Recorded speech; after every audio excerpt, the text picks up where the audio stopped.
The vampire king was inspecting a human relief camp when a grieving girl threw herself at him, sobbing into his coat. His guards reached for their weapons. Except he raised one hand to stop them, his other arm wrapping around her trembling shoulders. And in that moment, the ruler who'd never shown mercy realized he'd do anything to hear her breathe again. Now please take a moment and subscribe to our channel and comment where you are watching from, and what time is it. It is always fascinating to see where these stories get all around the world. Thank you. The rain started as Casimir Valdrin stepped from the armored transport, cold November drizzle that turned the Ashfeld relief camp into a maze of mud and misery, and he felt nothing about it the way he felt, nothing about most things after 287 years of existence. 8 guards in black tactical gear formed a perimeter around him as his boots sank slightly into the churned earth between rows of canvas shelters that housed 2,000 humans displaced by the latest territorial conflicts, their faces appearing briefly in doorway gaps before vanishing again like nervous animals. And Lord Corvain walked 3 paces behind him with that perpetual expression of distaste he wore whenever they visited the human sectors. The quarterly inspections were mandatory under the Relief Accords, a political formality Casimir had instituted decades ago to maintain the illusion of vampire oversight and human protection. Though in truth, he found these visits tedious, the camps all blurring together into the same smell of wet canvas and wood smoke and unwashed bodies, the same hollow eyes watching him pass, the same careful silence that meant fear rather than respect. The floodlights mounted on steel poles cast harsh white light across the muddy corridors, turning the falling rain into silver needles. And somewhere a child was crying, the sound thin and lost in the wind that made the canvas shelters flap and snap like dying birds. Casimir moved through it all with the mechanical precision of someone performing a task he had performed 100 times before, nodding when the camp administrator rattled off statistics about food distribution and medical supplies, his mind already calculating how soon he could return to Northaven and the blessed isolation of the glass throne hall, where he did not have to pretend that any of this mattered to him anymore. Then the girl broke through the security line. She came from nowhere and everywhere at once. A blur of movement that caught even his vampire reflexes off guard, and suddenly she was crashing into him, her hands fisting in his black wool coat, her weight colliding with his chest hard enough that he actually took a step backward. His guards reacted instantly, weapons drawn, 3 of them moving to intercept, but Casimir raised one hand in a gesture that stopped them mid-motion, even as his other arm came up instinctively to wrap around her trembling shoulders, and for 5 seconds that stretched into something infinite. He simply stood there, feeling her heartbeat hammer against his chest through layers of wool and silk and the thin cotton of whatever she was wearing underneath. She was sobbing, the sound raw and animal, her face pressed into his coat, and he could feel the heat of her bleeding through the fabric. Warming skin that had not been warm in nearly 3 centuries, and something in him that had been frozen for so long he had forgotten it existed, cracked open like ice breaking over a river in spring. Her grief poured over him in waves, incoherent words tumbling out between gasping breaths. Something about her sister, something about yesterday, something about an apple, and he found himself trying to understand her when he should have been pushing her away, when protocol demanded he step back and let the guards remove her, when every law he had written and upheld said this contact was forbidden. Lord Corvain's voice cut through the moment, low and precise, pitched for vampire hearing only.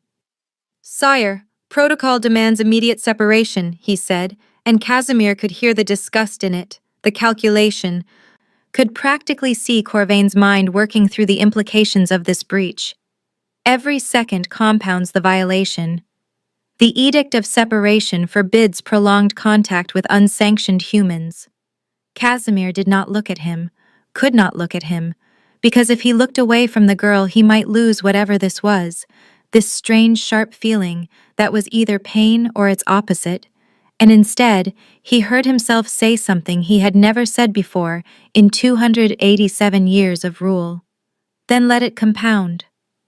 The words came out quiet, but absolute, and the girl made a sound against his chest that might have been a laugh or another sob, and Casimir realized with a jolt that ran down his spine like electricity that he did not know her name, needed to know her name with an urgency that made no sense. "What's your name?" he asked, and she did not respond, lost in whatever private hell she was inhabiting. So he asked again, softer this time, his voice dropping to something almost gentle. "I need your name."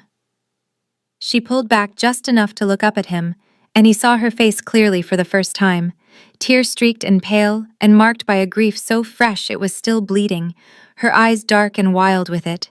And when she spoke, her voice was broken glass. "Elena," she choked out. "They killed my sister yesterday. Lily was 8. Something in Casimir's chest, in that place where the ice had cracked, tightened into a fist. He had heard thousands of human tragedy stories over the centuries, had listened to pleas for mercy and cries for justice until they all became background noise, meaningless as rain. But this was different.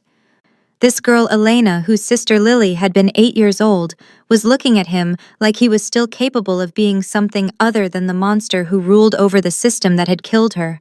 And he found he could not bear the weight of that look. She started talking again, faster now, words spilling over each other. They said she reached for an apple from the market cart. That's all, an apple. And then she broke down completely, the words dissolving into sobs that shook her entire frame.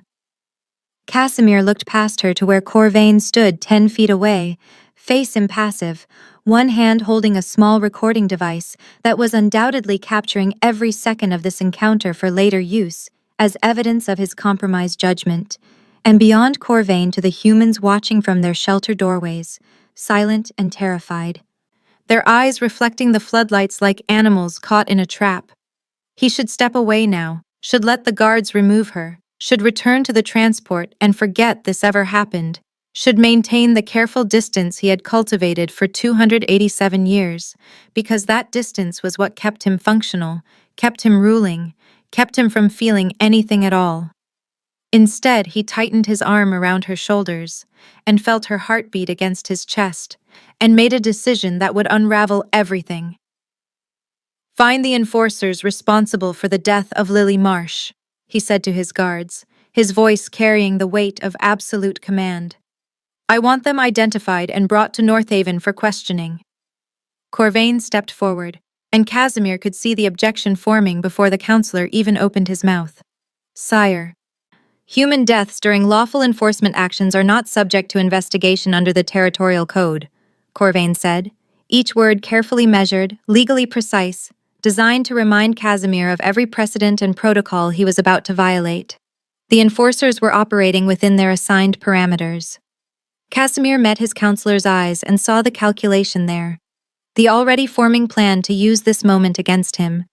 And he did not care because Elena was still trembling in his arms, and her sister had been 8 years old and had died reaching for an apple, and somewhere in the terrible mathematics of his ancient existence that had started to matter more than protocol. "They are now," he said, and Corvain's expression flickered, just for a moment, surprise breaking through the careful mask. Casimir looked down at Elena, at this girl who had thrown herself at the most dangerous creature in the territory, and somehow made him feel something again. "You're coming with me," he told her, and she stared up at him with those dark, grief-wild eyes, not understanding, not trusting, but not pulling away either. The rain fell harder, turning the ground to soup beneath their feet, and the humans in their shelters watched in absolute silence as their vampire king stood in the mud holding a sobbing human girl like she was something precious, something worth protecting, something worth destroying, his entire carefully constructed world to keep safe. And Casimir realized with a clarity that was almost painful that for the first time in 287 years, he did not know what he was doing or why he was doing it, knew only that her heartbeat against his chest felt like the first true thing he had felt in centuries, and he would burn the world down before he let anyone stop it. The armored transport cut through Northaven's empty streets at a speed that made the glass towers blur into vertical rivers of light, and Elena sat across from Casimir in silence, so complete it felt like another kind of death, her eyes fixed on something beyond the window that he suspected she could not actually see. He watched her the entire 40-minute journey from Ashfeld, unable to look away even though he knew his attention was obvious.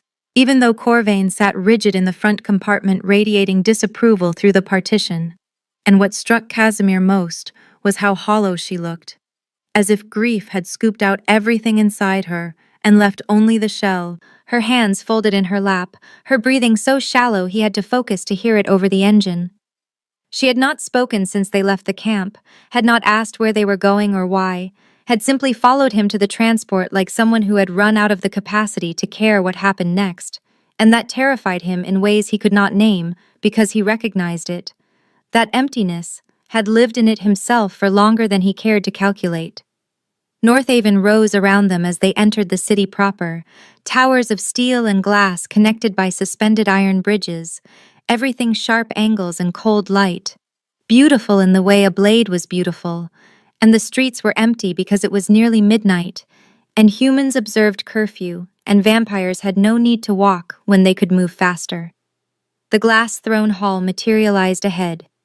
His official residence, a structure of modernist architecture where transparent walls met black marble floors, and every surface reflected and refracted until you could never be entirely sure what was solid and what was illusion.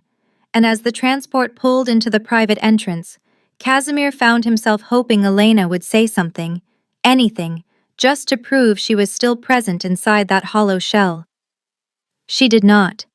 He led her through corridors where vampire staff moved with silent efficiency, their eyes tracking her with curiosity and something darker, and he heard himself ordering someone to prepare the guest suite on the east wing, his voice sounding strange to his own ears, too careful, too concerned, and Elena walked beside him without seeming to notice where she was or who was watching. Corvain intercepted them before they reached the residential wing, stepping out from a side corridor with that predatory precision he had cultivated over his 2 centuries of service. And Casimir felt Elena tense beside him, finally present, finally aware enough to recognize danger. "Sire, a word," Corvain said, and it was not a request. Casimir nodded to the servant hovering nearby. "Take her to the suite," he said. "Make sure she has everything she needs." He watched Elena disappear down the corridor, her white relief camp tunic stark against the black marble, and then turned to face his chief counselor with the weary certainty that this conversation would be exactly as unpleasant as he expected. Corvain did not waste time on preamble. The Edict of Separation allows vampire-human contact only during official transactions, he said, his voice low and precise, pitched for vampire hearing only though the corridor was empty. Feeding contracts, labor agreements, legal proceedings. What occurred at Ashfeld was none of those. Bringing an unsanctioned human into the royal residence violates 3 territorial laws, specifically Articles 47, 52, and 89 of the Territorial Code. Casimir leaned against the wall, suddenly exhausted, and wondered when his own laws had become chains. "I am aware of the violations," he said. Corvain's expression flickered with something that might have been surprise or might have been satisfaction at having his concerns validated. "Then you understand this cannot continue," the counselor pressed. "The girl's grief is unfortunate, but the 2 enforcers who killed her sister acted within their legal rights. The child touched vampire property without permission. Section 47 authorizes immediate corrective force." Casimir closed his eyes and saw an 8-year-old girl reaching for an apple, saw Elena's face crumpling as she described it, saw the careful edifice of law he had built over centuries, revealing itself as a machine designed to crush anything human and vulnerable and small. When he opened his eyes again, Corvain was watching him with an expression Casimir had never seen before, something calculating and cold, and he realized his chief counselor was already planning how to use this moment against him. "I am invoking the sanctuary clause," Casimir said, and watched Corvain go very still. "The sanctuary clause," Corvain repeated slowly, as if testing the words for hidden traps. "Sire, that provision has not been used in 140 years. It allows the king to grant 72-hour protection to any individual, but the council will demand justification, will require you to demonstrate that the individual poses significant value to the kingdom's interests, and a human grief case does not meet that threshold. Casimir pushed off the wall and met Corvain's eyes with the full weight of 287 years of absolute authority. Then they will receive their justification, he said. The law is the only thing keeping 40,000 vampires from devouring 8 million humans, Corvain said. And there was an edge to his voice now, frustration breaking through the careful control. You cannot selectively suspend it for sentiment. The entire system depends on consistent application. I am not suspending it, Casimir replied. I am using it. There is a difference. He walked away before Corvain could object further. Following the path Elena had taken, and behind him he heard his chief counselor's footsteps retreating in the opposite direction, sharp and angry on the marble, and knew that within the hour, the Council of Seven would be receiving a very detailed account of tonight's events.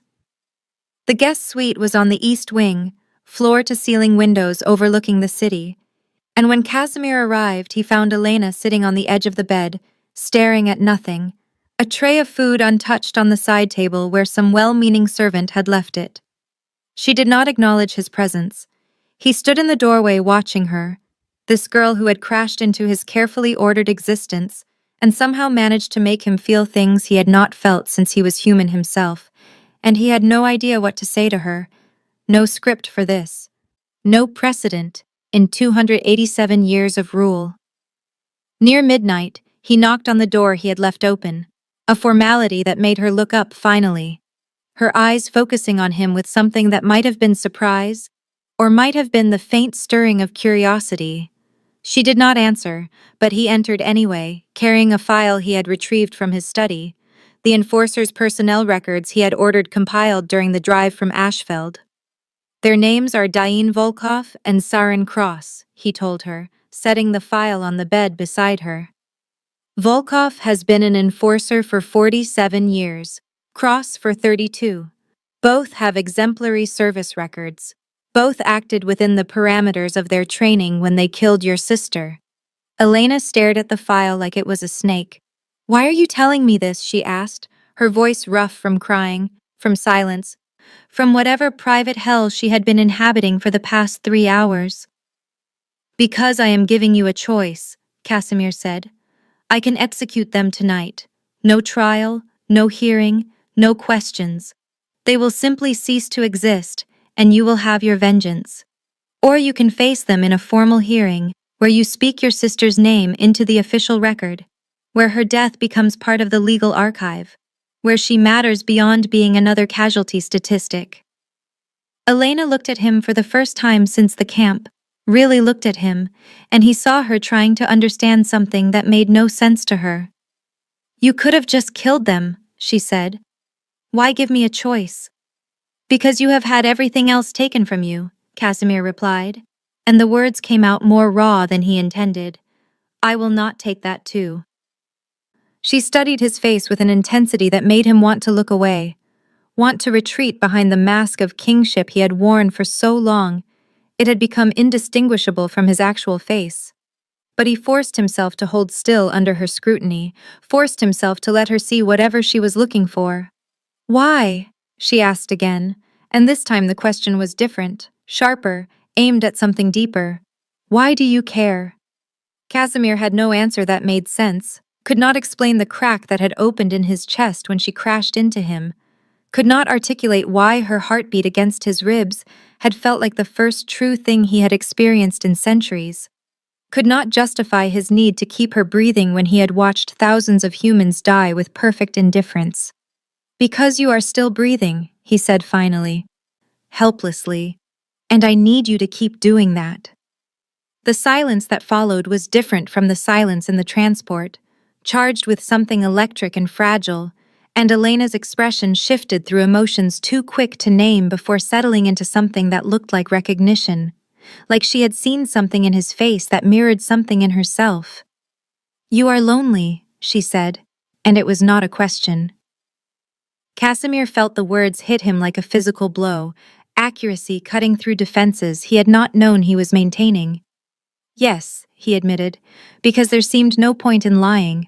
Not to her, not when she had already seen through to the ancient emptiness he carried. I have been lonely for a very long time.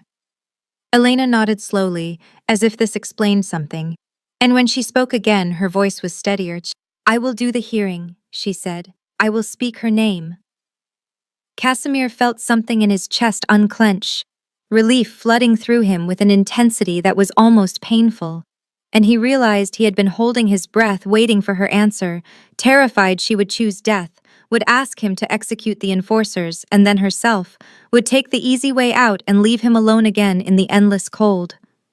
Thank you, he said, inadequate and true. She looked down at her hands, at the file beside her, at the untouched food. What happens after 72 hours, she asked, after the sanctuary ends? Casimir had been avoiding that question, had been focused only on keeping her alive through the immediate crisis. But now it rose between them unavoidable and urgent. I do not know, he admitted, but I have 72 hours to figure it out. Elena met his eyes again, and he saw the faint spark of something that might have been hope, or might have been the simple animal will to survive, and either way, it was enough. She was still breathing. That was enough. He left her then, retreating to his study, where he spent the next 2 hours reviewing legal precedents and historical records, searching for some framework that would allow him to protect her beyond the sanctuary window. And at 2:35 a.m., his computer chimed with an incoming message alert that he knew before opening would be from Corvain. The message was brief, encrypted with the Council's highest security protocols, addressed to all 7 Council members, with Casimir copied as a courtesy. The King has invoked sanctuary for a human grief case, it read. Recommend immediate oversight and formal inquiry into His Majesty's judgment capacity. Attached medical scans suggest possible neurochemical compromise. Advise emergency session within 24 hours. Casimir stared at the screen, at the careful political maneuvering disguised as concern, at the trap Corvain was setting with surgical precision, and he understood with perfect clarity that his chief counselor was no longer simply objecting to a policy decision, but actively working to remove Elena and possibly remove Casimir himself if his protection of her could be framed as evidence of compromised leadership. The 72-hour clock had started ticking. The council would arrive. And Casimir had no plan except the absolute certainty that he would not let them take her, would not let them reduce Lily's death to a legal footnote, would not return to the frozen emptiness of ruling without feeling anything ever again. He looked out the window of his study at Northaven sleeping below, at the glass towers reflecting starlight, at the empire he had built and maintained for 287 years through ruthless consistency and emotional detachment. And he knew he was about to destroy it all for one human girl whose heartbeat he could still feel against his chest like an echo, like a promise, like the first sign that something in him might still be capable of being saved. The Council of 7 arrived at dawn, their black robes sweeping through the glass throne hall like a murder of crows descending on carrion, and Casimir watched them file into the judgment hall with the resigned certainty of a man watching his own execution procession. The judgment hall was a circular chamber of glass and light, walls and ceiling transparent to the rising sun, and as morning broke over Northaven, everything turned gold and merciless, every surface reflecting and refracting until there was nowhere to hide, no shadow deep enough to conceal weakness. The glass throne sat at the chamber's center, transparent as everything else in this damned building, offering no concealment, no armor, just cold crystal that showed every angle of whoever sat upon it, and Casimir took his seat there with the careful control of someone who knew he was about to be dissected in public. Elena stood beside the throne at his instruction, barefoot on the black marble floor, still wearing the white human-issue tunic from the relief camp because there had been no time to find her proper clothing, and he could see her shivering slightly, though the chamber was not cold, could see the way her hands clenched and unclenched at her sides, could hear her elevated heartbeat even over the rustle of council robes as the 7 members took their seats in the semicircle facing him. Corvain stood at the center, naturally, his expression perfectly neutral in that way that meant he was absolutely certain of victory, and Casimir felt something cold settle in his stomach as his chief counselor began to speak. "Your Majesty, honored council members," Corvain said, his voice carrying the formal cadence of official proceedings. "We convene this emergency session to address a matter of grave concern regarding the King's invocation of the Sanctuary Clause and the potential threat posed by prolonged contact with an unsanctioned human. The Edict of Separation, as you all know, was established in 1804 following the catastrophic reign of King Theron, whose emotional attachment to a human consort led to civil war, mass casualties, and ultimately the complete destabilization of our governance structure." Casimir watched Elena's face as Corvain spoke, saw her processing this information, understanding for the first time that there was historical precedent for what was happening between them, that they were not the first to walk this path, and everyone who had walked it before had ended in blood. "The edict," Corvain continued, "exists specifically to prevent vampires from forming emotional bonds with humans, bonds which inevitably lead to attachment pathology when the human ages and dies. Prolonged contact with a human who triggers such pathology in a vampire is classified as a contagion risk, both to the vampire in question and to the stability of our governance. Dr. Cachette, if you would present your findings." A vampire in severe medical robes stepped forward, a woman Casimir vaguely recognized as the council's chief physician, someone he had barely interacted with in 2 centuries, because he had never been ill, never been injured in any way that mattered, never needed medical intervention, because he was functionally immortal and functionally invulnerable and functionally alone. Dr. Cachette pulled up a holographic display that materialized in the air between them. Medical scans that Casimir realized with a jolt of violation had been taken while he slept, his bedroom monitored, his privacy invaded, his body reduced to data points and neurochemical readings. "Your Majesty," she said, her voice clinical and utterly devoid of sympathy. "These scans were taken at 4 a.m. this morning. Your cortisol levels are elevated by 340% above your baseline. Your oxytocin levels are catastrophically high, readings we typically see only in newly bonded mates or parents with infants. Your amygdala activity suggests hypervigilance focused on a single external stimulus." She gestured to another scan, this one showing Casimir's brain lit up in colors he did not understand, but knew were damning. "The diagnosis is clear. You are experiencing the first stage of Lethian binding, a neurochemical bond that, if allowed to progress to completion, will tie your survival instinct directly to the continued heartbeat of the human in question. If she dies, you will enter a suicidal fugue state. The historical term for this condition is death grief, and it is universally fatal." Casimir felt the words land like physical blows, but kept his expression neutral, kept his hands steady on the armrests of the glass throne, kept breathing because stopping would confirm everything they were saying. "How long?" he asked, his voice steady despite the roaring in his ears. "How long until the binding completes?"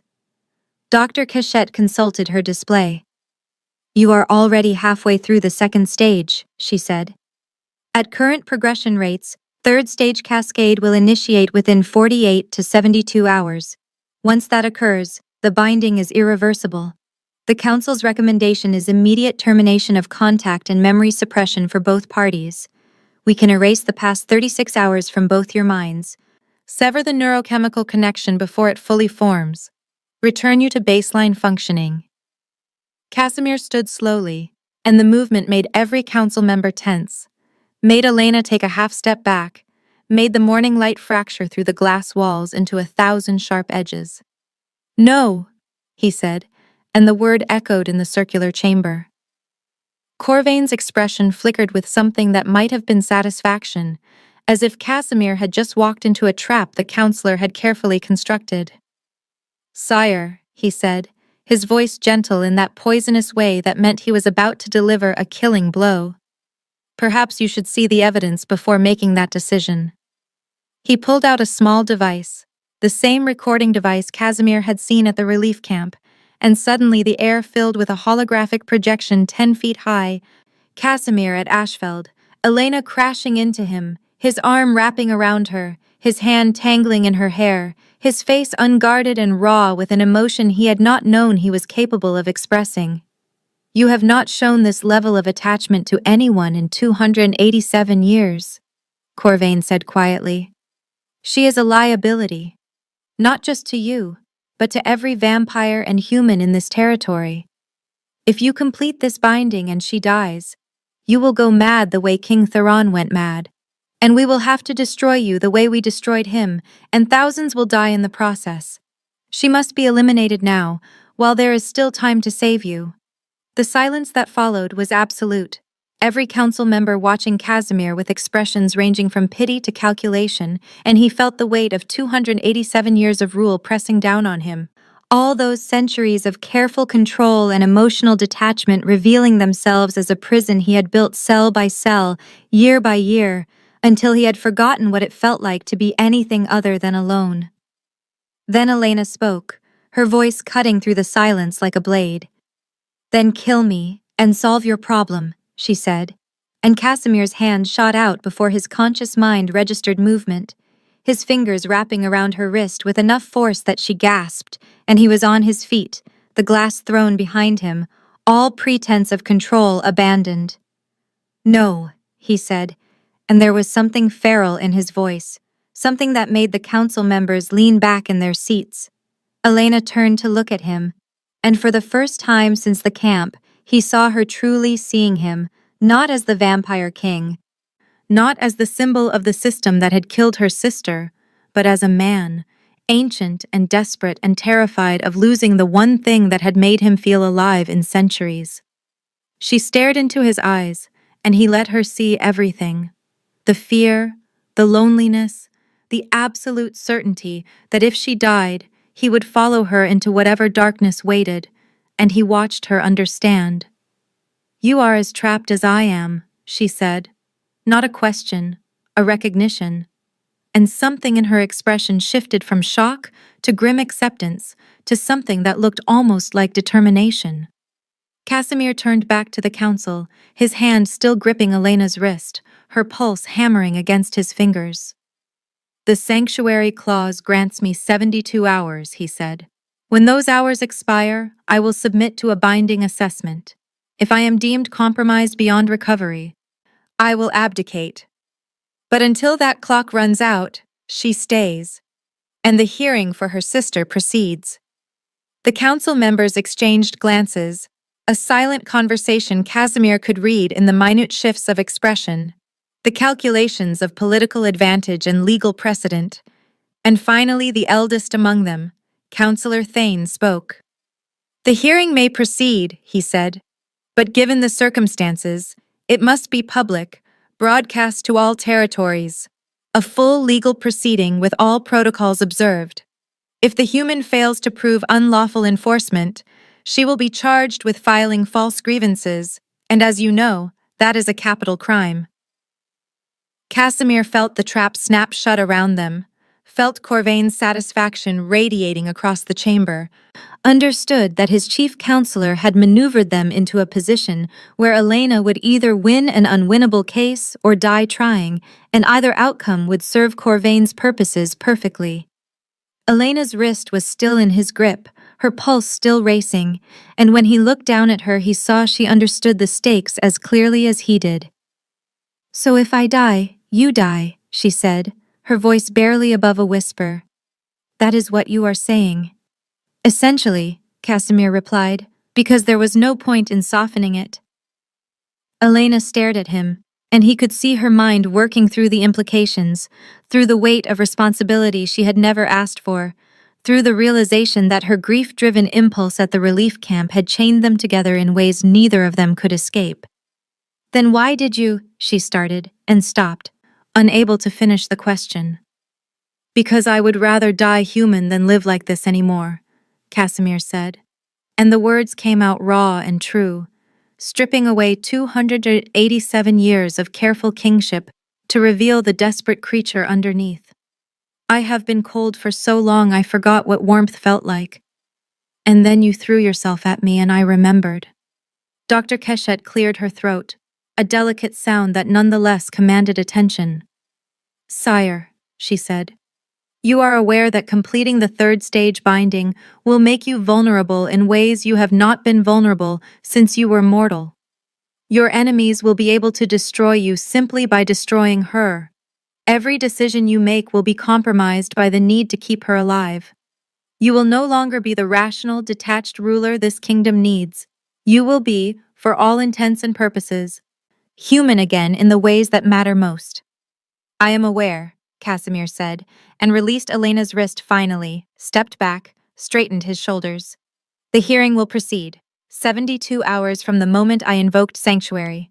That gives us until 8:47 p.m. on November 15th. The council will reconvene at that time for the binding assessment. Until then, she is under my protection, and anyone who harms her answers to me. Corvain bowed, a gesture of perfect formal respect that somehow conveyed complete contempt. As you command, Your Majesty, he said. The hearing is scheduled for November 15th at 8 p.m. Public broadcast, full legal protocols, all territories watching. I do hope the human is prepared to make her case. He smiled, small and cold. False grievance charges carry a mandatory death sentence after all. It would be unfortunate if she survived your binding only to die by our law.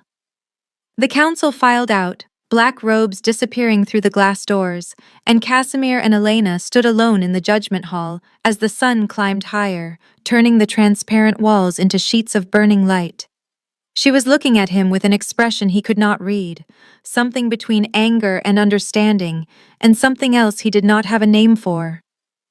You should have let them erase it, she said finally.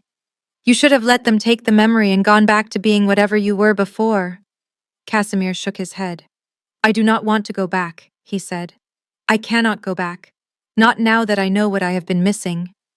Elena wrapped her arms around herself, small and vulnerable in the vast golden chamber. I am going to get you killed, she whispered. No, Casimir said, moving closer, close enough to feel her warmth, close enough to hear her heartbeat. You are going to make me alive. There is a difference. She looked up at him, and in her eyes he saw the same desperate hope he felt, the same terrified certainty that they were both hurtling towards something that would either save them or destroy them, and there was no way to know which until they arrived.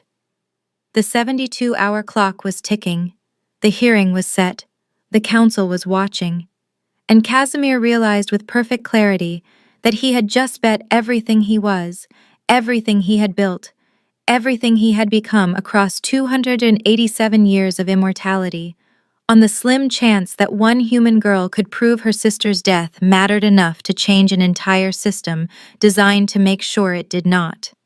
The public hearing was set for November 15th at 8 p.m., which gave them exactly 36 hours to build a case that could somehow overcome 221 years of established law, and Casimir knew with brutal clarity that 36 hours would not be enough, had never been enough, would never be enough no matter how many centuries he spent preparing.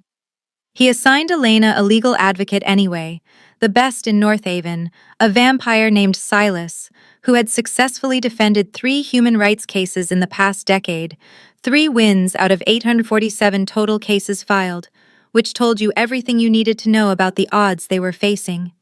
Elena refused him within 5 minutes. I will speak for myself, she said, standing in the center of Casimir's study, with her arms crossed and her chin lifted in that stubborn way he was beginning to recognize as her fighting stance. Silas can advise me if I need it, but I will not have someone else tell Lily's story. She deserves to hear it in my voice. Casimir did not argue, though every tactical instinct screamed that she was making a catastrophic mistake, because he was learning that Elena needed control over something in this situation where she had control over nothing else, needed to feel like an active participant rather than a chess piece being moved across a board by forces she could not see or influence. He dismissed Silas with a nod, and turned to find Elena watching him with an expression that suggested she had expected him to fight her on this. "You are not going to tell me I am being stupid?" she asked. "You are being strategically unwise," Casimir said. "But you are also right. If we are asking the council to see your sister as a person, rather than a statistic, you need to speak for her yourself. No one else can do that." Something in Elena's posture softened fractionally, the defensive rigidity easing just enough that Casimir could see how exhausted she was, how the past 48 hours had stripped her down to raw nerves and stubborn will. "Thank you," she said quietly, and Casimir felt the words land somewhere in his chest that had been numb for longer than she had been alive. That afternoon, Corvain released a media statement that appeared simultaneously on every newsfeed in every territory, his face filling screens across the kingdom with that expression of concerned authority he had perfected over his 180 years on the council. The statement was a masterwork of political manipulation, framing the upcoming hearing not as a question of whether two enforcers had acted unlawfully, but as a fundamental test of whether human grief could override the established legal framework that had maintained peace between species for over 2 centuries. "We sympathize with Miss Volkov's loss," Corvain said, his voice resonant with practiced compassion. "But we cannot allow individual tragedy, however heartbreaking, to undermine the laws that protect millions. The edict of separation exists because emotional attachments between our species have historically led to catastrophic violence. If we permit this human's grief, and her apparent influence over our king, to rewrite our legal foundations, we risk returning to the chaos that nearly destroyed us all." The reaction was immediate and explosive. In human settlements across the territories, protests erupted within hours, some supporting Elena as a symbol of resistance against vampire authority, others condemning her for allegedly seducing the vampire king and endangering the fragile peace that kept humans alive. Vampire territories responded with their own demonstrations, calls for Elena's immediate execution flooding the council chambers, ancient vampires who remembered King Theron's madness demanding that history not be allowed to repeat itself. The glass throne hall became an armed fortress. Security doubled and then tripled, drones circling the building like mechanical vultures waiting for the carnage to begin. Elena watched the news feeds in her suite, sitting on the edge of the bed with her knees pulled to her chest and her eyes fixed on the screen as her face appeared again and again. Always the same photo from the relief camp, her hair wild and her expression desperate and her hands reaching for Casimir in a moment that had been private and was now public property, dissected and analyzed and weaponized by thousands of people who had never known her sister, never known her, never known anything except that she represented something they wanted to destroy. Casimir found her there at sunset, the room dark except for the glow of the screen, and he crossed the floor in silence and sat beside her on the bed, close enough that she could feel his presence, but not touching, giving her the choice. "They are making me into a symbol," Elena said, her voice hollow. "They are making Lily into an excuse for political agendas she would have hated. My sister was real. She was a teacher. She loved children. She used to sing off-key while she cooked, and now she is just data in Corvain's argument about vampire purity." Casimir watched the screen where a commentator was speculating about whether Elena had deliberately seduced him as part of a human plot to destabilize vampire leadership, and he felt rage settle cold and sharp in his chest. "We will make them see her," he said. "We will make them hear her name." Elena turned to look at him, and in the dim light her eyes were red-rimmed and exhausted. "If the bond completes," she asked, "what happens to you?" Casimir considered lying, considered softening the truth, considered all the ways he could make this less terrifying for her, and then decided she deserved better than his protection from reality. "I do not know," he admitted. "No vampire king has ever allowed a Lethian binding to finish. Most terminated the human before the third stage, prevented the final cascade." Elena's face went very still. "Why did you not?" she asked, and the question was barely a whisper. Casimir turned to face her fully, and the movement brought them close enough that he could see the flecks of gold in her brown eyes, could count her eyelashes if he wanted, could hear the slight catch in her breathing. "Because when you threw yourself at me," he said, "I heard your heartbeat, and I realized I had not heard my own in 200 years. I have been functionally dead for so long, I forgot what it felt like to be alive. And then you crashed into me and demanded I help you save your sister, and for the first time in 2 centuries, I felt my heart beat in response to something that mattered. I could not kill that. I could not go back to the silence." Elena stared at him, and he watched her process this, watched her understand that what was happening between them was not his choice or her choice, but something that had chosen them both, a biological imperative neither of them had asked for, and neither of them could escape. "If you lose the throne because of me," she started. "I have sat on that throne for 287 years, Casimir interrupted. "I have never once felt alive doing it." Elena's breath hitched. "What if I am not worth it?" she whispered. Casimir reached out slowly, giving her time to pull away, and when she did not, he cupped her face in his hand, his thumb brushing her cheekbone. "You threw yourself at the most dangerous creature in this territory to demand justice for your sister," he said. "You stood in front of the Council of Seven and offered them your life to solve their political problem. You refused to let them erase her memory or yours. You are worth more than the throne ever was." That night, Elena could not sleep, her mind cycling through everything that could go wrong at the hearing, every way she could fail Lily, every word she might say that would condemn Casimir along with herself. And finally at 3 a.m. she gave up and left her suite, wandering through the dark corridors of the glass throne hall until she found herself outside Casimir's study. Light spilled from under the door. She knocked softly and heard his voice, distracted and rough with exhaustion, tell her to enter. She found him surrounded by case law, documents scattered across every surface, maps of historical vampire territories pinned to the walls. Cold coffee abandoned on the desk beside him. He looked up when she entered, and something in his expression shifted, the focused intensity of research giving way to concern. "You should be sleeping," he said. "So should you," Elena replied, and closed the door behind her. Casimir gestured to the papers covering his desk.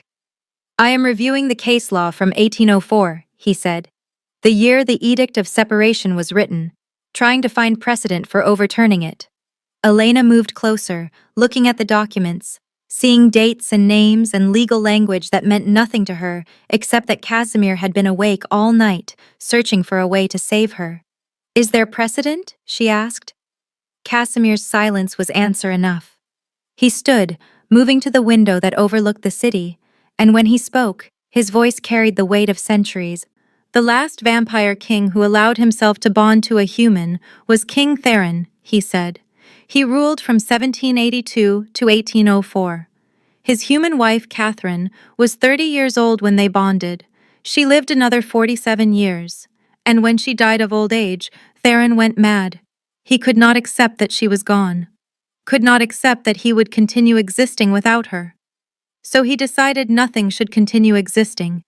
He slaughtered 3,000 vampires and humans alike before the council managed to destroy him.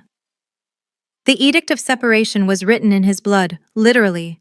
The council used Theron's blood as ink when they drafted it. A reminder of what happens when vampires forget what they are."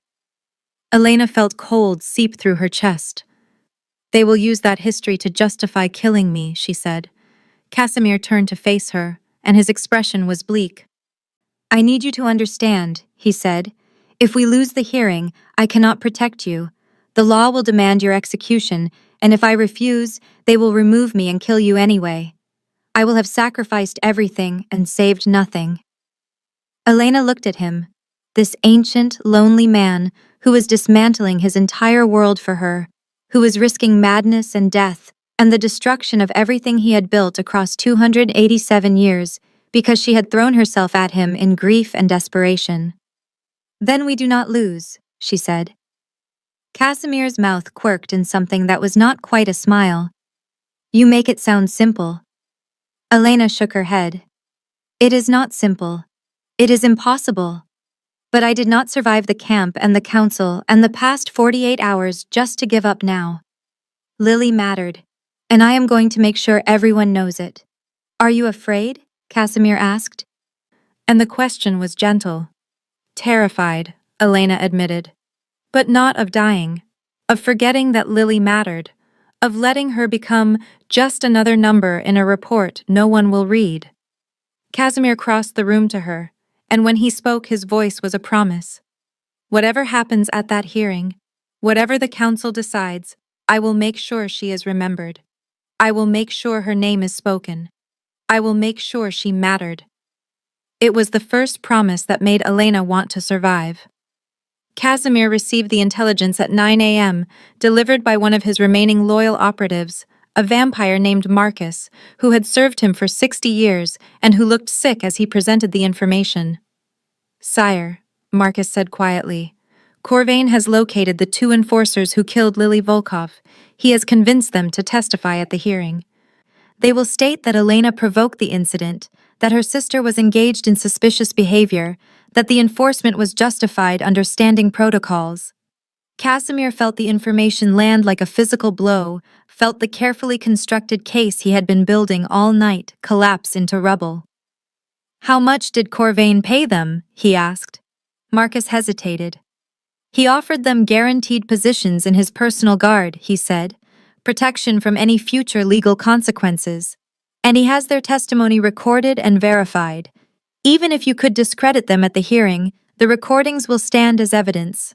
The case was collapsing before it had even begun, the slim chance of victory narrowing to nothing. And Casimir dismissed Marcus with instructions to continue monitoring Corvain's movements, and then sat alone in his study staring at the ruin of his strategy. Elena overheard the conversation, standing in the hallway outside the study where she had been coming to find him, and when she entered the room, her face was white. So it is over, she said. Casimir looked up at her, at this human woman who had somehow become more important than his throne, more essential than his immortality, and he felt something fierce and desperate settle in his chest. Not while you are still breathing, he said. Elena crossed to his desk. What are you planning? She asked. Casimir shook his head. Nothing you need to know about yet. Elena's eyes narrowed. If you are going to do something stupid to save me, I am going to do whatever it takes to save you. Casimir interrupted. Stupid, or otherwise, that is not your decision to make. Elena's voice rose. You do not get to sacrifice yourself for me without asking. You do not get to. She stopped, breath hitching, and Casimir saw tears in her eyes for the first time since the council hearing. You do not get to make yourself matter this much, and then throw your life away. That night, Casimir met secretly with Dr. Cachette in the medical wing. The halls empty and dark, the only light coming from the examination room where she waited with her holographic displays and her clinical detachment. You wanted to ask about third-stage binding, Cachette said as he entered. It was not a question. Casimir nodded. If it completes, he said, what exactly happens? Cachette pulled up a series of neurological scans, brain chemistry models that showed cascading connections Casimir did not fully understand, but recognized as fundamental rewiring. Your survival instinct will recalibrate, she said. Currently, your brain prioritizes your own survival above all else, standard vampire neurology. But once third-stage binding completes, your brain will prioritize her survival above your own. If she is threatened, you will respond with the same defensive intensity you would currently reserve for a direct threat to yourself. If she dies, your brain will interpret it as your own death and will shut down non-essential functions, including the will to continue existing. She paused. You will become emperor of nothing if she dies, sire. You will have all the power in the world and no desire to use it for anything except ending your own existence. Then I will make sure she does not die, Casimir said. Cachette studied him with an expression that might have been pity. The third-stage cascade is already beginning, she said quietly. I can see it in your readings from this morning. You have perhaps 24 hours before it becomes irreversible. You could still choose to end this, Sever contact, accept the memory suppression, return to what you were. Casimir shook his head. I do not want to return to what I was, he said. I want to become something that can feel again. Late that night, Elena found Casimir on the rooftop garden overlooking Northaven, standing among the winter roses with frost gathering on the glass enclosure and the city lights scattered below like fallen stars. He heard her approach but did not turn, keeping his gaze fixed on the horizon. Why are you willing to risk everything? Elena asked, coming to stand beside him. For 36 hours we have known each other. For most of that time I have been a political problem you were trying to solve. Why does this matter so much?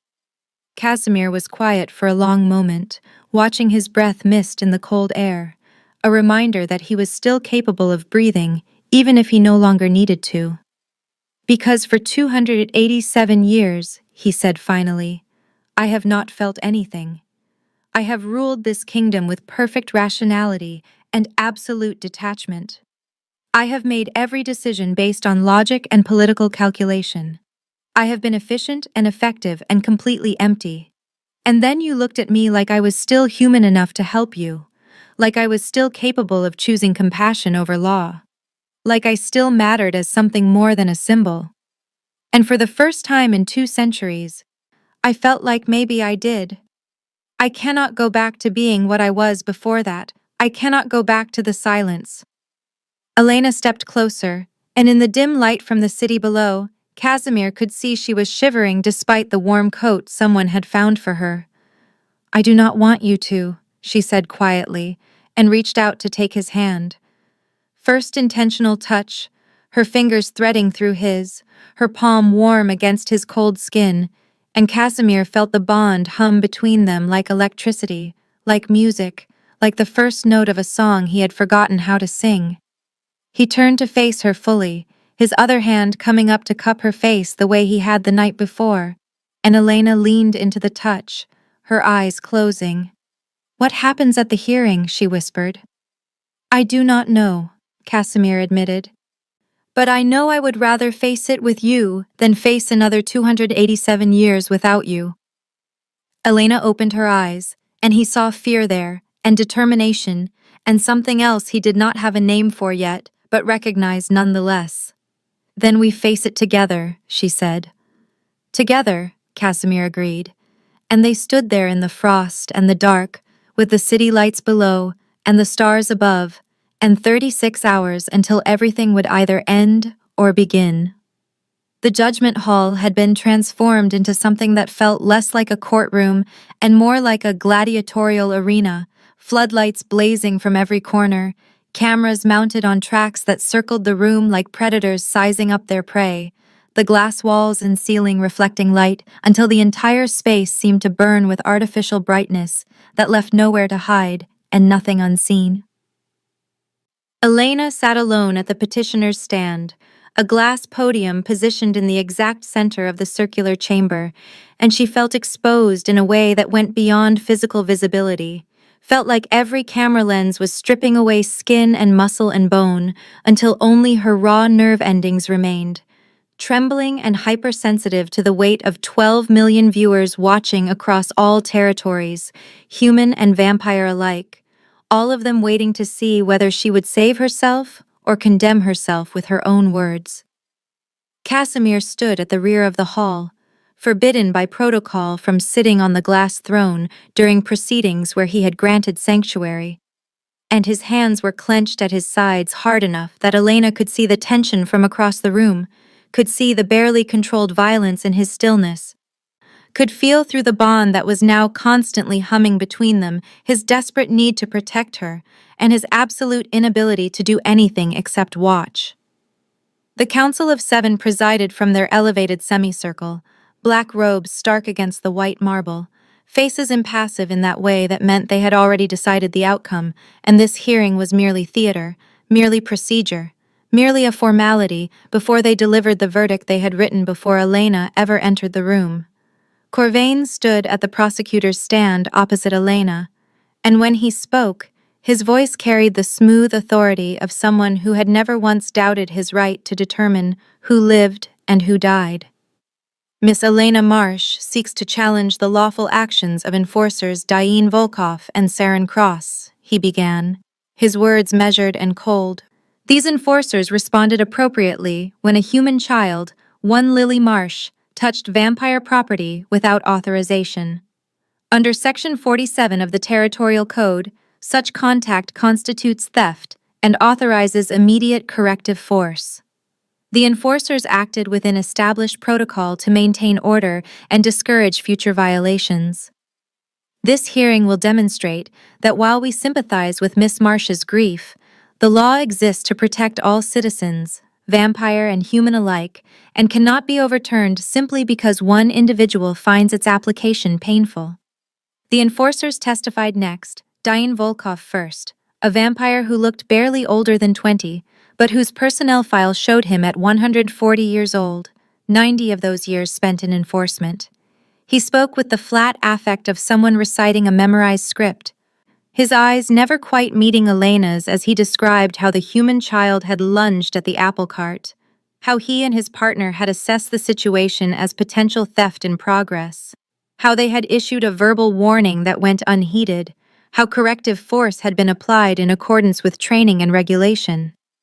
Then Saren Cross took the stand, older in appearance, perhaps 30 when he was turned, and his testimony matched Volkov's word for word in a way that made Elena's stomach turn because she knew they were lying, knew Lily had never lunged anywhere, knew there had been no warning, knew with absolute certainty that her sister had died not because she broke the law, but because two vampires had seen a hungry human child as an opportunity to exercise the power they had been given over something small and helpless and defenseless. Elena took the stand when the enforcers finished, her legs shaking so badly she had to grip the edges of the glass podium to keep herself upright, her voice cracking on the first words. But then she thought of Lily, thought of her sister's laugh and her terrible singing, and the way she drew birds in the margins of her schoolwork, and her voice steadied into something that could carry across the vast hall, across the cameras, across 12 million people who would hear this whether they wanted to or not. My sister's name was Lily Marsh, Elena said, and she was 8 years old. She loved drawing birds even though she had never seen most of them, because photographs were all we had left after the territories were established. She was terrified of the dark, and she used to crawl into my bed at night and make me tell her stories until she fell asleep. She wanted to be a teacher like our mother was before the collapse. She had her whole life ahead of her. Elena's hands tightened on the podium, knuckles white against the transparent surface. The day she died, we had not eaten in 2 days because our ration cards were delayed in processing. We were in the market district, trying to see if anyone would trade for the few things we still had. And Lily saw an apple at the edge of a cart. Just one apple. It had rolled to the very edge, almost falling off. She was hungry. She was 8 years old and hungry, and she reached for something that looked like it was already discarded, and they killed her for it. Elena's voice cracked, and she felt tears burning at the corners of her eyes, but refused to let them fall, refused to give the cameras that vulnerability. She did not lunge. She did not ignore a warning. She reached for an apple because she was a starving child, and she did not know your laws because children should not have to know that touching food can be a death sentence. She was 8 years old. 8. And you killed her. Corvain's voice cut through the silence that followed. Miss Marsh, he said, his tone almost gentle, almost sympathetic in a way that made Elena want to scream. We understand your grief, but ignorance of law is not immunity from consequence. The Territorial Code exists because without clear boundaries, we would return to the chaos of the collapse. Your sister's death is tragic, but the law was applied correctly. The enforcers cannot be held responsible for your sister's lack of knowledge about protocols that keep all humans safe. Elena turned to look directly at the main camera, the one she knew was broadcasting her face to every screen in every territory. Then your law is monstrous, she said, and her voice was steady now, was clear and cold and absolutely certain. If your law says that a hungry 8-year-old child deserves to die for reaching toward an apple, then your law is not protecting anyone. It is just giving you permission to kill us and call it justice." The room erupted, council members demanding order, Corvain's objections rising over the noise. Human protesters outside the building screaming in support or condemnation, depending on which side of the divide they fell. And through it all, Elena stood at the glass podium, watching Casimir at the back of the hall, watching him step forward against all protocol, watching the room go silent as every eye turned to the vampire king who was breaking every rule to save a human girl who had called his law monstrous in front of 12 million witnesses. Casimir's voice cut through the silence with the absolute authority of 287 years of unchallenged rule. "I invoke my right as sovereign to submit evidence," he said, and produced a data chip that he handed to the council's chief recorder. "This footage was obtained from the Market District's security feed through channels I am not required to disclose. It shows the incident in question from multiple angles. I request the council review it before proceeding with judgment." Corvain was on his feet immediately. "Sire, you cannot testify in a case where you have granted sanctuary," he said, his voice sharp with barely controlled rage. "It compromises the integrity of the proceedings and invalidates—" "I am not testifying," Casimir interrupted, his eyes fixed on Corvain with an intensity that made the older vampire step back involuntarily. "I am exercising sovereign authority to correct the record. The council may accept or reject the evidence as they see fit, but they will review it before rendering judgment." The council had no choice, not with 12 million viewers watching, not with Casimir standing in the center of the hall, radiating the kind of controlled fury that reminded everyone watching that he was the most dangerous creature in the room and had chosen until now to be gentle.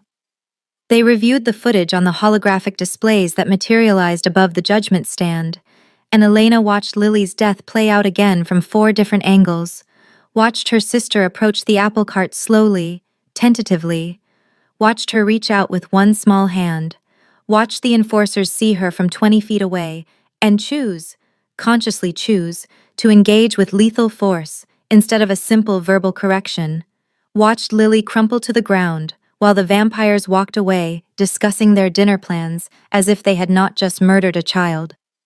The council deliberated for 12 minutes that felt like 12 hours, and when Councillor Thane finally spoke, his voice was grave. "The evidence shows that while the enforcers acted within the letter of the law, they violated its spirit," he said. "Section 47 authorizes corrective force, but it does not mandate lethal force in cases of minor infractions by juvenile offenders. The appropriate response would have been a verbal warning, followed by escort back to the human quarter. The council finds that enforcers Volkov and Cross exercised excessive force. Punishment: demotion and reassignment to non-enforcement duties. Not execution, not even imprisonment. Just reassignment." Elena felt the words land like blows, felt something inside her chest crack and splinter, felt fury and grief and absolute despair crash over her in waves that threatened to pull her under. "That is it," she said, and her voice broke on the words. "Lily is dead and they get reassigned. They murdered an 8-year-old child and you are sending them to different jobs." Dr. Keshet rose from her position at the medical observation station, her face professionally neutral, but her voice carrying an urgency that commanded immediate attention. "The king's neurochemical markers indicate imminent 3rd-stage binding," she announced, her words echoing through the hall. "If this hearing continues, his biology will complete the bond within the hour.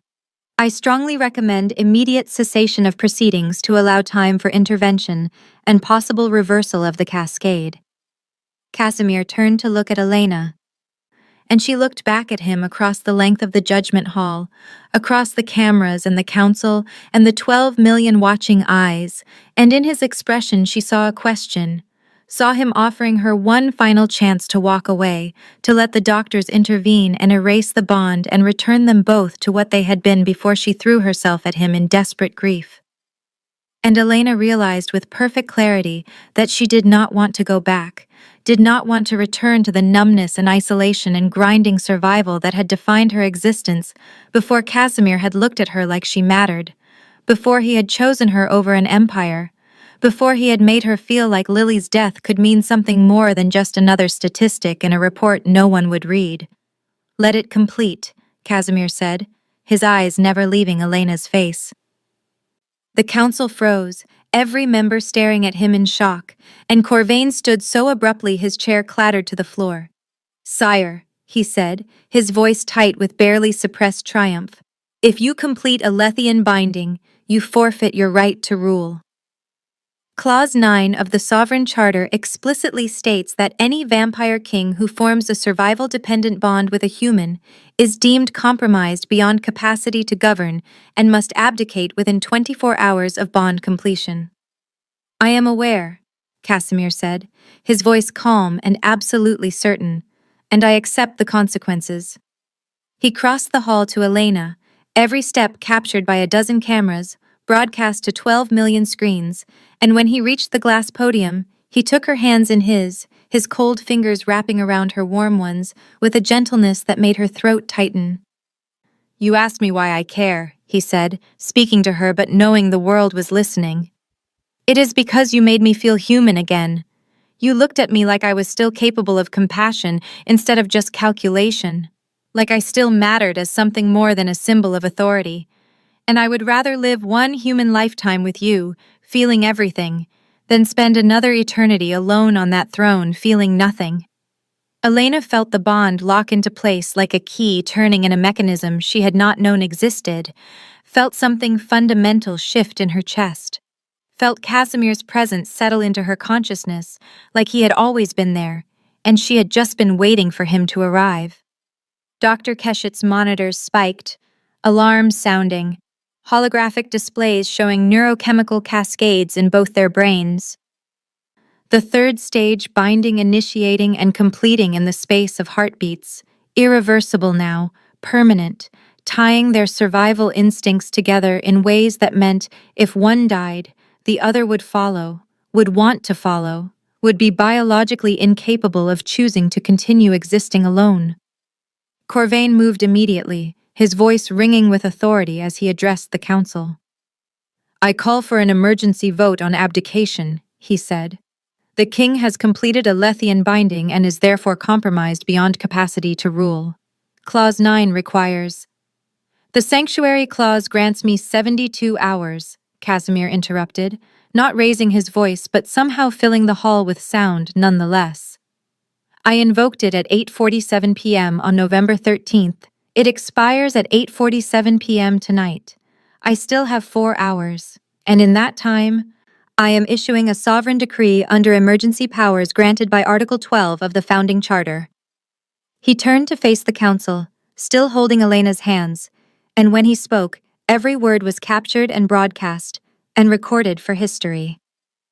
"The Territorial Code, Section 47, is hereby suspended, pending comprehensive review and revision," he said. "No human will be executed for incidental contact with vampire property without clear evidence of intent to steal or harm. All enforcement protocols will be revised to prioritize de-escalation over lethal force when dealing with juvenile offenders. And Elena Marsh is appointed Special Advocate for Human Affairs, effective immediately, with full authority to investigate complaints of unlawful enforcement and recommend systemic reforms." The council erupted in protest, voices overlapping in outrage and shock, Corvain's objections rising above the rest, as he argued that Casimir could not issue binding decrees while under the influence of neurochemical compromise. But Casimir's voice cut through the chaos like a blade. "You wanted me to prove she was not a liability," he said, his words sharp and cold and absolutely final. "There is your proof. She is the only person in this room who had the courage to name our law for what it has become. Not protection, not justice, just cruelty dressed in legal language. If caring about that makes me compromised, then I have been compromised for 287 years by caring about nothing." He turned to Elena, and his expression softened into something that looked almost like peace. "You wanted Lily to matter," he said quietly. "Now she does. Her death will change the law, and her name will be remembered. You won." Elena was crying, But not from grief this time, not from the hollow rage that had consumed her since watching Lily die, but from relief, from hope, from the overwhelming realization that her sister's death would not be meaningless, would not be forgotten, would not be just another line in a report that no one read. She squeezed Casimir's hands and felt him squeeze back, felt the bond humming between them like a living thing, felt 12 million people watching as she leaned forward and pressed her forehead to his and whispered thank you in a voice that only he could hear. "The hearing is adjourned," Counselor Thane announced, his voice heavy with resignation. "The decree stands pending further review. The king has 4 hours remaining before abdication proceedings commence." The broadcast ended. The cameras powered down, the floodlights dimmed, and Casimir and Elena stood together in the center of the judgment hall while the council filed out in silence, and Corvain's expression promised that this was not over, that the next 4 hours would determine whether they had won anything at all, or merely bought themselves time to watch everything they had built collapse around them. But for now, in this moment, with the bond complete and Lily's name spoken to millions, and the law changed, even if the cost was everything Casimir had been, for the past 287 years, Elena let herself believe they had won something that mattered. 4 hours until abdication. 4 hours to figure out how to survive what came next.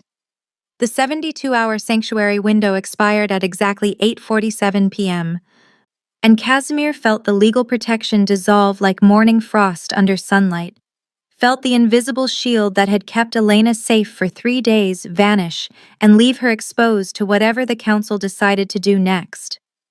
At 9:00 p.m., 13 minutes later, the council convened in the judgment hall with the formal solemnity of executioners preparing for a state-sanctioned killing, though this time the death would be political rather than physical, the end of a reign rather than a life.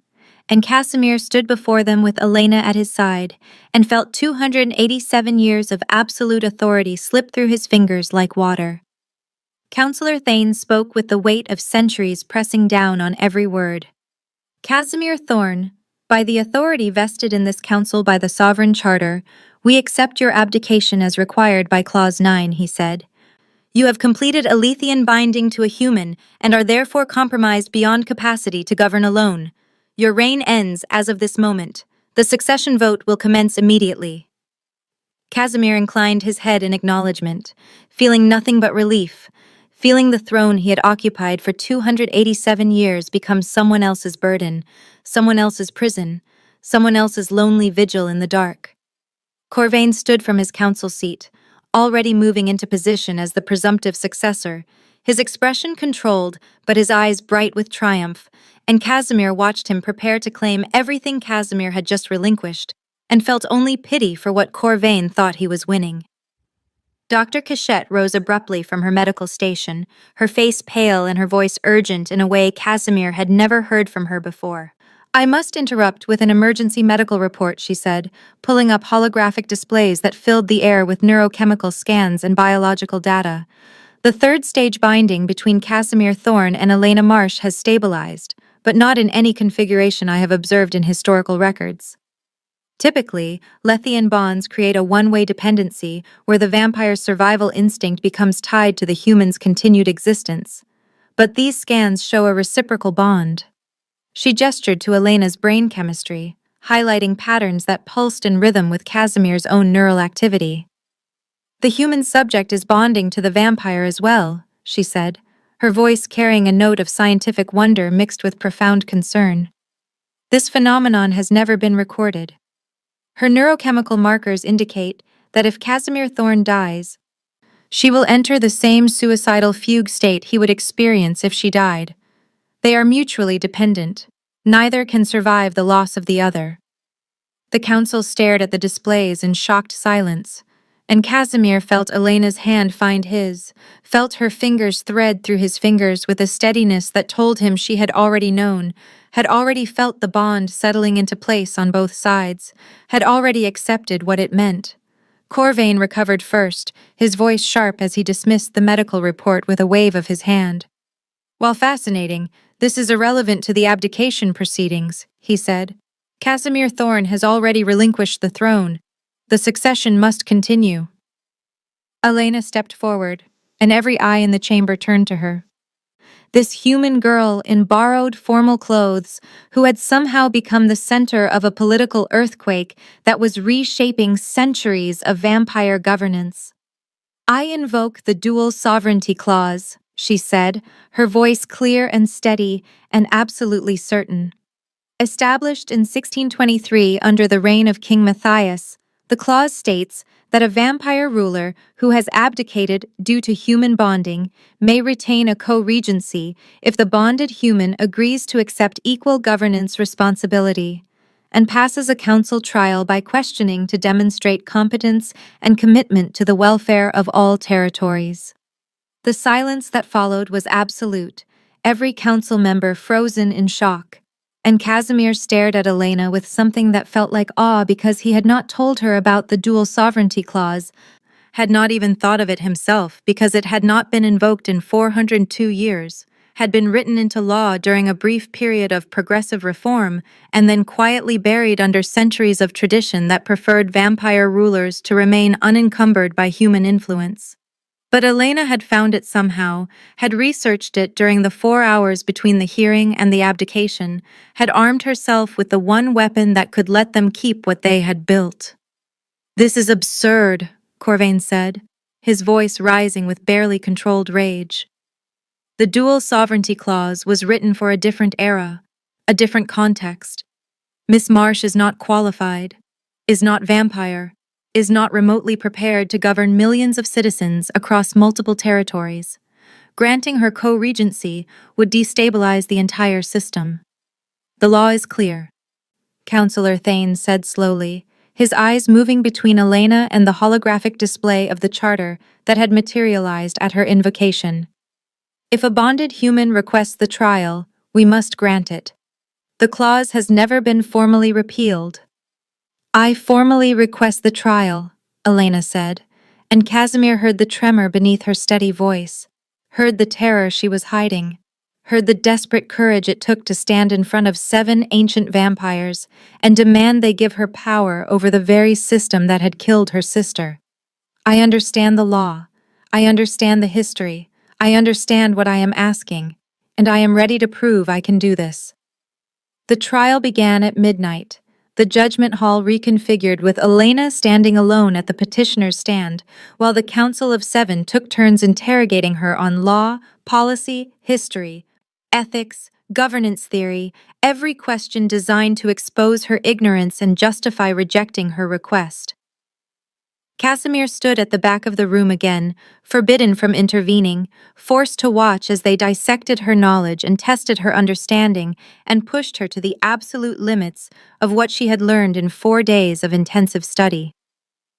Councillor Thane asked about the historical precedents for the Edict of Separation, and Elena recited the events of 1804 with perfect accuracy, described King Theron's descent into madness and the civil war that followed, and the 3,000 deaths that had convinced the council that vampire-human bonds were too dangerous to permit. Councillor Marin asked about the economic structure of the territories, and Elena explained the resource allocation system, the ration distribution networks, the trade agreements between vampire and human settlements, her answers drawing on 4 days of conversation with Casimir and a lifetime of surviving within a system she was now asking permission to change. For 3 hours they questioned her, and for 3 hours she answered, her voice growing hoarse but never uncertain, her knowledge expanding beyond what Casimir had taught her to encompass insights from her own experience living as a human under vampire law. Perspectives the council had never considered, because they had never bothered to ask a human what it felt like to be governed by creatures who saw them as inferior. And Casimir watched her transform from the grief-stricken refugee who had thrown herself at him 4 days ago into something that looked like a queen, fierce and intelligent, and absolutely determined to prove she deserved the power she was claiming. Finally, at 3:30 a.m., Corvain stood and delivered the question Casimir had known was coming. "Why should a human be granted power over vampires?" Corvain asked, his voice cold and precise. "You are mortal, fragile, limited in understanding by your brief lifespan and narrow experience. You have lived in this system for 24 years. We have governed it for centuries. What possible justification exists for giving you authority over creatures vastly older, stronger, and more knowledgeable than you will ever be? Elena met Corvain's eyes and did not flinch. Because I have lived on both sides, she said quietly. I know what your laws look like from the perspective of someone who has no power, no voice, no choice but to obey or die. I know what it feels like to watch my sister bleed out on a street corner while vampires walk past discussing their dinner plans. I know what it costs to survive in a system designed to make humans grateful for permission to exist. And I will spend every single day of my life making sure your laws cost less. Making sure the next 8-year-old child who reaches for an apple does not die for it. Making sure humans are seen as people, not problems to be managed. She paused, and when she spoke again, her voice carried the weight of Lily's death, and the 4 days of fighting, and the bond that tied her survival to Casimir's, and everything she had lost, and everything she had gained. You are right that I am mortal, she said. I have perhaps 60 years left if I am lucky. But that means I do not have centuries to waste on maintaining traditions that serve no purpose except preserving your comfort. I do not have time to be patient with injustice, and I will not spend my brief life watching humans die for laws that could be changed if anyone cared enough to try. The silence that followed was profound, and Casimir saw several council members exchange glances, saw something shift in their expressions, saw the calculation change from whether she was qualified to whether they could afford to reject her when 12 million people had watched her stand up to the vampire king and demand justice for her sister. At 3:47 a.m., Councillor Thane called for the vote, and Casimir held his breath while the council members cast their decisions in the ancient way. 7 stones placed in the voting urn. White for approval and black for rejection. 4 white stones, 3 black stones. The dual sovereignty clause was invoked. Elena Marsh became co-sovereign of the vampire territories at 3:51 a.m. on November 16, 2025, and Casimir watched her face as the council formally acknowledged her authority and saw the shock give way to fierce determination, saw her straighten her shoulders and accept the weight of governance the way she had accepted every impossible burden thrown at her over the past 4 days, with grace and courage and absolute refusal to break. Casimir remained king, but now he shared the glass throne with a human who had the legal authority to veto any law that harmed her people, who had the power to rewrite the system that had killed her sister, who had transformed grief into purpose and survival into revolution. Corvain stood abruptly, his chair scraping against marble, his face a mask of barely controlled fury. You have set a precedent that will destroy everything we have built, he said, his words directed at Casimir, but his eyes fixed on Elena, with something that looked like hatred, mixed with grudging respect. You have given humans a taste of power they will never willingly relinquish. You have undermined 221 years of careful separation. You have planted the seeds of a war you will not live to see finished. Good, Casimir said quietly, moving to stand beside Elena, his hand finding the small of her back in a gesture of support and partnership that 12 million people had watched form over the past 4 days. It needed destroying. The system you are protecting is built on the premise that humans are lesser, expendable, acceptable casualties in the name of order, and I would rather burn it all down than spend another century pretending that premise is anything other than monstrous. Corvain stared at him for a long moment, and Casimir saw the counselor making calculations, planning strategies, preparing for battles that would come in months or years when the shock of tonight wore off, and the resistance to change organized itself into something more dangerous than one defeated politician. Then Corvain bowed, a gesture of formal respect that somehow conveyed absolute contempt, and left the judgment hall without another word, his footsteps echoing through the vast chamber until the doors closed behind him and the sound died into silence. The council dispersed, some members offering congratulations that sounded genuine, and others offering congratulations that sounded like warnings. And finally, Casimir and Elena stood alone in the judgment hall, while dawn began to break through the glass ceiling, turning everything gold and warm and painfully beautiful. Casimir took Elena's hand and led her to the balcony that overlooked Northaven, the same balcony where 4 days ago he had looked down at the city and felt nothing but the weight of centuries pressing down on his shoulders, and the cold certainty that he would rule alone forever. They stood together as the sun rose over the glass buildings and the human settlements and the vampire territories, as frost melted on the railings and the cold wind gave way to something that felt almost like warmth. And Elena asked the question Casimir had been waiting for. "What happens now?" she said. "Now we rewrite the laws," Casimir replied, pulling her close against his side, breathing in the scent of her hair and the sound of her heartbeat and the fierce warmth of her presence. Together. No more edicts written in blood. No more children dying for apples. No more separation between species when cooperation serves everyone better. We rebuild the system from the ground up, and we do it right this time.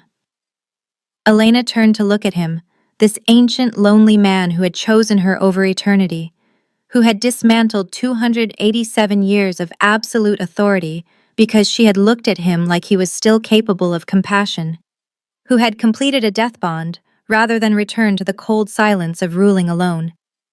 "I love you," she said. And it was the first time she had spoken the words, the first time she had named what had been growing between them since the moment she threw herself at his feet and demanded he help her save her sister.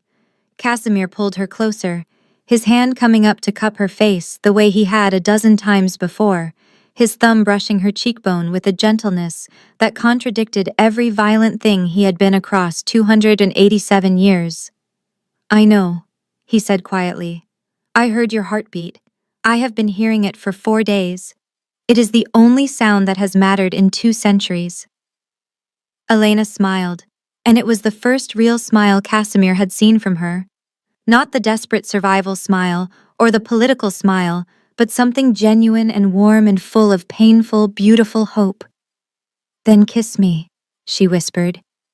"Kiss me while the sun comes up and the world changes, and we figure out how to build something that does not cost so much blood." Casimir kissed her as the sun broke over Northaven, warm and gold, and full of a future neither of them had expected to have 4 days ago, and the bond between them hummed with the certainty that whatever came next, they would face it together. Co-sovereigns of a kingdom they were determined to transform into something that honored the living instead of just managing the dying.